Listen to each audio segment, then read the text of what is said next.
안녕하세요. 뷰티 브랜드 매니저, 그리고 창업가 여러분. 26년 5월 3주차 뷰티 업계 뉴스 브리핑 시간입니다. 지금 뷰티 시장에서 스마트 머니가 정확히 어디로 흘러가고 있는지, 우리가 어떤 채널에 집중해야 할지, 진짜 돈이 되는 인사이트만 꽉꽉 눌러 담아서 정리해 드릴게요. 자, 긴 말 필요 없이 바로 시작하겠습니다. 오늘 살펴볼 내용들 화면으로 먼저 보시죠. 흔들리는 시커머스 상황부터 다이소의 새로운 실험실 역할, 그리고 유럽 시장을 점령 중인 K-뷰티 소식 짚어볼 거고요. 이어서 글로벌 OTT가 띄어올린 하이드로겔 트렌드, 마지막으로 역대급 실적을 찍은 1분 뒤 온라인 수출 데이터까지 굵직한 이슈들만 빠르게 훑어보겠습니다. 첫 번째 섹션입니다. 흔들리는 시커머스 뷰티. 국내 시장을 막 집어삼킬 것처럼 무섭게 치고 올라오던 중국 이커머스, 최근 분위기가 심상치 않거든요. 무슨 일이 벌어지고 있는 걸까요? 올해 1분기 성적표를 보면 상황이 확연히 보입니다. 중국 화장품 직접 구매액 무려 15.8%나 뚝 떨어졌어요. 근데 재밌는 건 그 빈자리를 일본이 쏙 차지했다는 겁니다. 일본 직구액은 오히려 20.4%나 껑충 뛰었거든요. 초저가를 무기로 막 230 세대를 끌어모으던 시커머스가 계속 터지는 유해물질 논란에 배송 지연까지 겹치니까 결국 소비자들이 가장 중요한 신뢰를 싹 걷어들인 거죠. 그래서 퀄리티 믿을 수 있고 엔저 효과까지 톡톡히 볼 수 있는 일본 화장품으로 많이들 갈아탄 겁니다. 숙명여대 서용구 교수님이 핵심을 딱 짚어주셨죠. 초저가로 이슈를 몰았던 시커머스가 유해물질 논란 등으로 고전하고 있다고요. 여기서 우리 뷰티 창업가분들이 꼭 반드시 챙겨야 할 뼈 때리는 레슨이 있습니다. 이제 뷰티 시장 그냥 무조건 쌉니다 하는 단순 가격 경쟁으론 절대 안 된다는 거예요. 피부에 직접 바르는 건데 브랜드 신뢰가 한번 무너지면 아무리 가격표가 착해도 그냥 모래성처럼 무너진다는 걸 이건 사태가 아주 확실하게 증명해주고 있습니다. 두 번째 섹션으로 넘어가 보죠. 다이소 세컨드 브랜드 실험실입니다. 그럼 시커머스에서 빠져나온 주머니 사정은 가볍지만 품질은 엄청 꼼꼼히 따지는 우리 똑똑한 소비자들, 도대체 다 어디로 갔을까요? 맞습니다. 바로 다이소예요.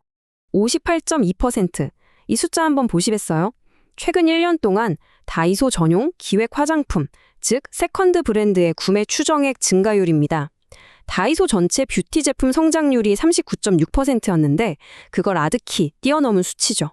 진짜 어마어마하지 않나요? 이건 다이소가 이제 더 이상 그저 1,000원, 2,000원짜리 가성비템 파는 곳을 넘어서 대형 뷰티 기업들이 신규 고객을 테스트해보는 거대한 뷰티 실험실로 완전히 진화했다는 뜻입니다. 자, 여기에 데이터를 조금 더 자세히 들여다보면 진짜 놀라운 포인트가 숨어 있습니다. 전체 구매액 자체는 여전히 20대가 1위긴 한데요. 우리가 진짜 눈여겨봐야 할 건 바로 60대입니다.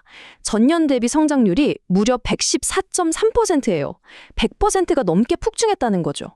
다이소라는 채널이 젊은 친구들만 가는 곳을 넘어서 중장년층 지갑까지 열게 만드는 그야말로 전세대 통합 테스트베드가 됐다는 걸 보여주는 확실한 증거입니다. 그럼 도대체 누가 여기서 발빠르게 움직이고 있을까요? 아모레퍼시픽의 마몽드, LG생활건강의 CMP부터 토니모리, 투쿨포스쿨, 루나까지 이름만 들어도 아는 메이저 플레이어들이 앞다퉈서 다이소 전용 세컨드 브랜드를 내놓고 있습니다. 본래 프리미엄 브랜드가 가진 고급스런 정체성, 그거 절대 훼손하지 않으면서요. 다이소라는 채널을 타면서 새로운 고객층을 쫙쫙 흡수하고 트렌드도 번개처럼 검증하는 거죠. 정말 영리한 이원화 전력이라고 할 수 있습니다. 세 번째 섹션, K-뷰티 유럽 시장 점령입니다. 자, 이제 국내 상황은 여기까지 정리하고요.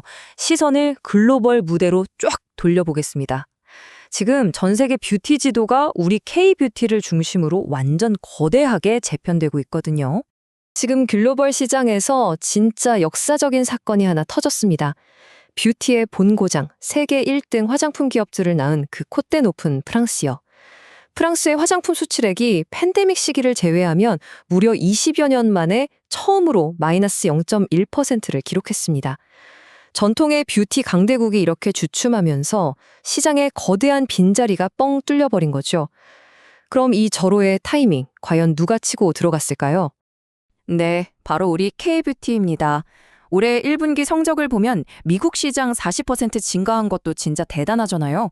근데 저기 압도적인 그래프, 유럽의 53% 성장률에 주목하셔야 됩니다. K뷰티의 차기 핵심 성장 동력이자 우리 브랜드들이 지금 당장 깃발 꽂아야 할 새로운 글로벌 프론티어가 바로 유럽이라고 이 데이터가 아주 강력하게 소리치고 있는 거예요. 발빠른 기업들은 이미 유럽에서 엄청난 잭팟을 터뜨리고 있습니다. APR은 프랑스 포함해서 유럽 17개국 세포라에 쫙 입점하면서 오프라인 거점을 꽉 잡았고요. 달바는 유럽 매출이 무려 214%나 미친 듯이 뛰었습니다. 또 B2B 플랫폼 실리콘2, 여기도 전분기 대비 유럽 매출 40% 이상 끌어올리면서 밀라노 같은 핵심 도시의 오프라인 샵까지 열고 있죠. 이렇게 현지 온오프라인 유통망을 뚫고 들어가는 이 성공 방정식, 새롭게 글로벌 진출 준비하시는 대표님들이라면 무조건 벤치마킹 하셔야 하는 모델입니다. 네 번째 섹션입니다. 글로벌 OTT가 띄운 하이드로겔. 아니, 그럼 그 깐깐한 서양 소비자들을 이렇게 열광하게 만든 치트키 아이템이 대체 뭐냐? 바로 하이드로겔 마스크 현상입니다. 여기서 여러분께 질문 하나 드려볼게요. 예전에는 그냥 얇은 시트백 정도만 쓰던 서구권 사람들이 도대체 왜 갑자기 이 두텀하고 쫀득쫀득한 하이드로겔 패치에 푹 빠져버린 걸까요? 단순히 보습력이 좋아서? 성분이 뛰어나서? 글쎄요, 그것만으론 설명이 좀 부족하죠. 진짜 정답은 바로 글로벌 OTT 콘텐츠에 있었습니다. 영화 악마는 프라다를 입는다 2 예고편. HBO 최고 히트작 유포리아에서 캐시가 새벽 4시에 일어나서 하던 눈물겨운 아이패치 루틴 보셨나요? 거기다 애플 TV 시리즈의 미셸 파이퍼, 카다시안 패밀리의 리얼리티 쇼까지. 사실 새벽 4시에 일어나서 스킨케어 하는 거 진짜 엄청난 정성이잖아요. 근데 이런 강렬한 시각적 노출들이 쏟아지니까 하이드로겔이 단숨에 트렌드의 중심이 돼버린 겁니다. 얼굴에 촥 밀착되는 그 특유의 제형이 SNS나 틱톡에서 밈처럼 번지면서 이제는 Z세대부터 중장년층까지 누구나 하는 필수 스킨케어, 이른바 퀵뷰티 루틴으로 확고하게 자리 잡은 거죠. 이런 문화적인 폭발력이 결국 어마어마한 돈으로 연결됐습니다. 2026년 글로벌 하이드로겔 마스크 시장 규모 무려 1.62조 원으로 추산됩니다. 3년 만에 시장이 2대 가까이 펌핑되는 거예요. 특히 우리나라의 대표적인 ODM 기업 이미인 같은 곳은 독보적인 제형 기술력과 양산 능력 덕분에 글로벌 브랜드들 러브콜을 쓸어 담으면서 분기 최대 실적을 달성하고 있죠. 뷰티 아이템이 문화적 파급력을 제비로 탔을 때 시장 파이가 얼마나 기하급수적으로 커질 수 있는지 보여주는 완벽한 교과서 같은 사례입니다. 자, 드디어 마지막 5번째 섹션입니다. 1분기 온라인 수출 역대급. 지금까지 쭉 말씀드린 이 K뷰티의 글로벌 진출 성공기가요, 그냥 잠깐 스쳐가는 유행이 아니라 아주 탄탄한 데이터로 증명되고 있다는 걸 보여드릴게요. 2억 달러. 하나로 수천억 원 규모죠. 이 엄청난 숫자가 바로 올해 1분기 우리나라 중소기업들의 화장품 온라인 수출액입니다. 작년 같은 기간보다 무려 74.2%나 폭발적으로 증가하면서 역대 최고 실적을 시원하게 갈아치웠어요. 더 입이 똑 벌어지는 건 우리나라 전체 중소기업 온라인 수출액 중에 화장품이 차지하는 비중이 66%나 된다는 거예요.